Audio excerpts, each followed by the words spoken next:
అంటే దేవుడు ప్రతి ఒక్కరిని ఎంతగా ప్రేమిస్తున్నాడో, ఎంతగా ప్రతి ఒక్కరిని పట్టించుకున్నాడో లేఖనాల ద్వారా మనం నేర్చుకోవచ్చు. ఈ రాత్రి నేను గొర్రెల కాపరుల అనుభవాలు ఒక 3 నేను తెలియజేసి నా వర్తమానాన్ని ముగింపులో తీసుకొస్తాను. చాలా జాగ్రత్త వినండి.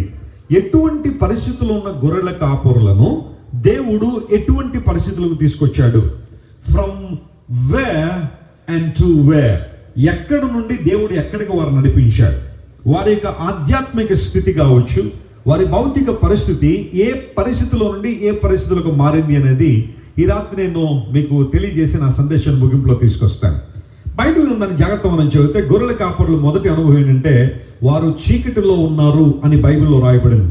లూకా సువార్త 2వ అధ్యాయం 8వ వచనంలో ఈ మాట మనం చూస్తాం. ఆ దేశంలో కొందరు గొర్రెల కాపరులు పొలములో ఉండి రాత్రి వేళ తమ మందను ఏం చేస్తున్నారంట?